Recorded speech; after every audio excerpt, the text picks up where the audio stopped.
everyone, and welcome to Akshatas recipes. Well, my very first recipe on YouTube was about 2 years ago, and it was a PAV BHAJI recipe that I just thought up. I'll just, for the fun of it, I was just going to post it on YouTube and see what response I get. And it was an overwhelming response, and that gave me the confidence to go on to putting up more and more and more recipes. Well, I thought today, why not update my pav bhaji recipe, and that's why today I will be showing you a pav bhaji recipe, but a cheese pav bhaji recipe. And I know it's sometimes very difficult for people to go back all the way down and scroll to 2 years ago videos. I mean, there are many repetitions of old recipes that I'm putting up again. That's because sometimes, for all of my new subscribers and new viewers, to actually go back and scroll right down to get a particular recipe is sometimes tedious. And that's why I keep putting up updated versions of the old recipes that were there about 2 years ago. And so today I will be putting up a pav bhaji recipe, a cheese pav bhaji recipe, and this is such a delicious recipe, and it has very few ingredients, and it is really tasty. And I also, whenever I make pav bhaji, I also make this lovely garlic chutney. It's amazing, especially for those of you who look for that extra punch in a pav bhaji.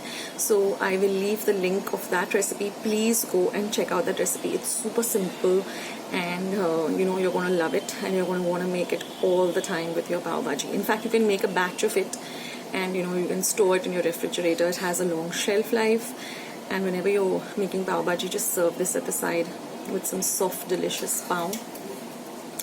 So I hope you like today's recipe. I hope you give it a big thumbs up, and I hope you hit the red subscribe button that you see below this video if you haven't already. So guys, let's get started with today's cheese pav bhaji.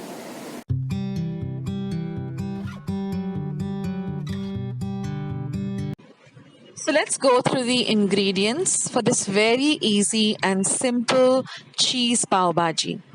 I'm going to be using 2 medium onions, 1 large onion chopped very fine, 2 large potatoes which I've boiled and peeled and grated. You can also mash it. Here is 1 medium size capsicum or bell pepper cut fine, 1 medium tomato cut fine. This is 1 lime, so I'm going to be using the juice of 1 lime. This is 2 to 3 tablespoons of pav bhaji masala, 1 teaspoon of Kashmiri chili powder, some coriander leaves and salt to taste, and of course the grated cheese and some ginger garlic paste. So let's begin making this very simple and quick and very easy, delicious pav bhaji. Now I'm going to be using 2 tablespoons of oil in a large pot or pan.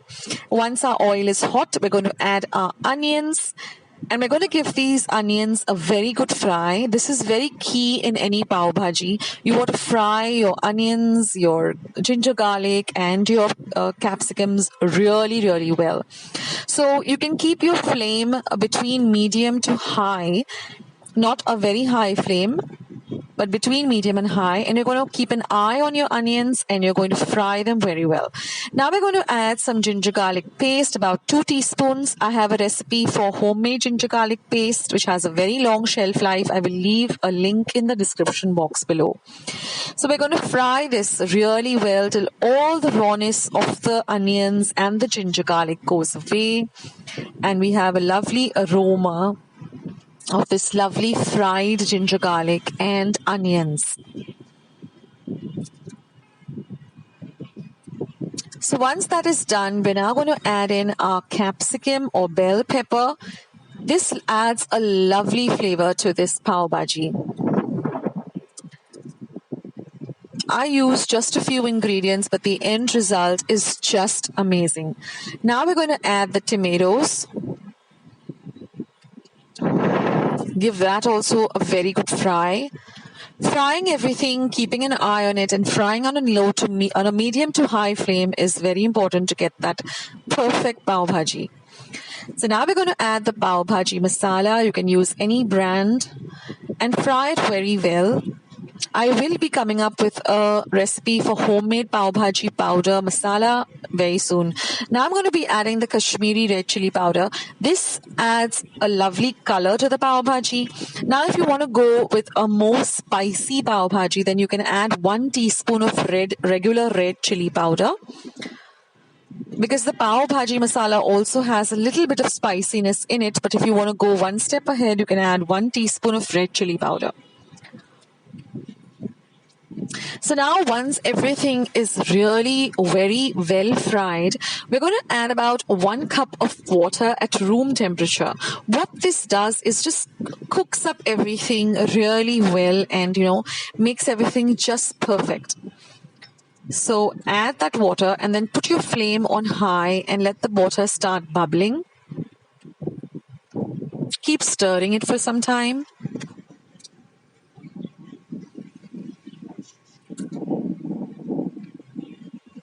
Now it's always good to use a large pot for your pav bhaji. And now we're going to add our grated potatoes, or you can even mash them up, but just ensure there are not many lumps in your potatoes.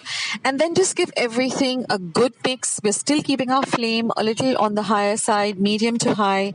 Give everything a very, very good mix. And now it's time to get the masher out, and we're going to be mashing this really, really well.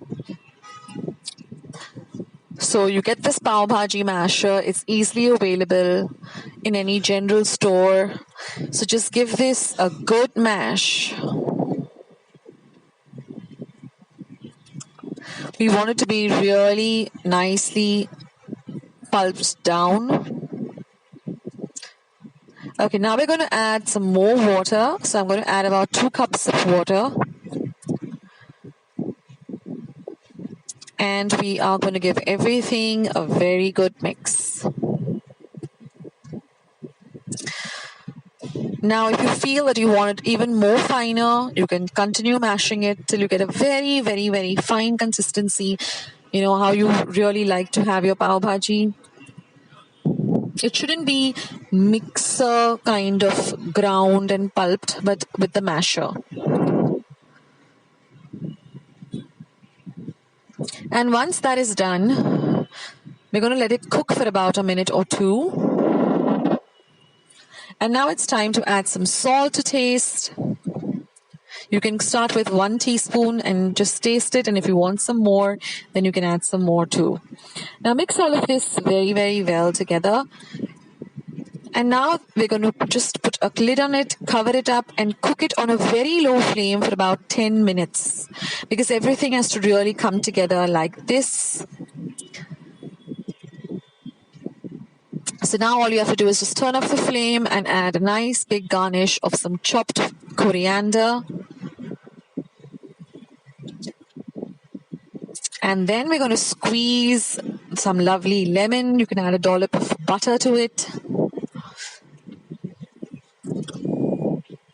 And now it's time to nicely put butter on both sides of your pav and just give it a nice toast.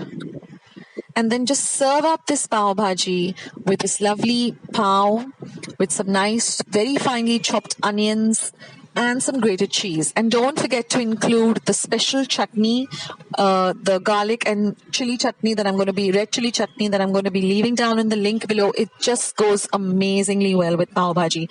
Please, please, please make that chutney. You can store it in your refrigerator and use it whenever you make pav bhaji. It has a long shelf life. So I hope you liked today's recipe. Don't forget to give it a thumbs up. If you did, don't forget to hit the red subscribe button and then click the bell so you get all notifications whenever there's a new recipe or a